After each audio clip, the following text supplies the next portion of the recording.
It-tnejn jirritorna l-Parlament wara l-vaganzi tas-sajf u kif mistenni l-aġenda hija intensiva. Dik ta' tnejn se tkun il-296 seduta ta' din li hija 12 il-leġislatura tal-Parlament Malti. U jekk kollox jimxi skont l-aġenda, is-seduta mistennija tibda b'mistoqsija parlamentari ta' Shadow Minister George Pulicino lill-Ministru tal-Edukazzjoni, bis-suġġett ikun il-facilitators fl-iskejjel. L-ewwel mozzjoni fuq l-aġenda mbagħad hija dik fejn il-Ministru għall-Familja u Solidarjetà Soċjali jipproponi l-ewwel qari ta' emendi għal kodiċi ċivili. Filwaqt li fl-ordnijiet tal-ġurnata hemm l-ewwel abbozz ta' liġi dwar l-użu mill-ġdid tal-informazzjoni tas-settur pubbliku. Dan fi stadju tat-tieni qari u jitressaq lill-Ministru għall-Ekonomija, Investiment u Intrapriżi Żgħar.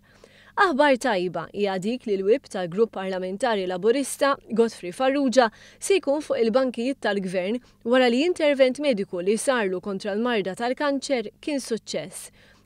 Il-preparazzjoni għal ftuħ tal-Parlament li ma skeda f'Ottubru hija waħda l-imlija daqsbajta għax għandna 6 direttivi tal-Unjoni Ewropea x'ngħaddu u anka għandna l-budget.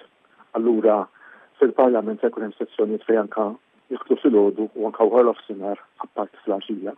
U jista' jkun hemm ukoll ġranet fejn nidħlu nhar ta' tnejn, tlieta u l-erba'. Il-preparazzjoni tagħha li għaddejjin sajf sħiħ li għaddej mill-ewwel ġimgħa ta' Awwissu.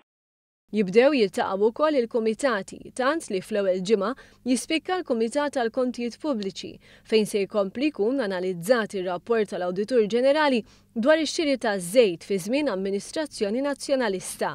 Il-Kumitat se jiltaqa' nhar l-Erbgħa. Intant din id-darba, ir-ritmu normali tal-Parlament se jerġa' jinqata' fi ftit jiem, peress li l-budget se jitressaq ferm qabel mis-soltu. Fil-fatt, tnejn ieħor, il-Parlament jisma' l-preżentazzjoni tal-budget mill-Ministru tal-Finanzi.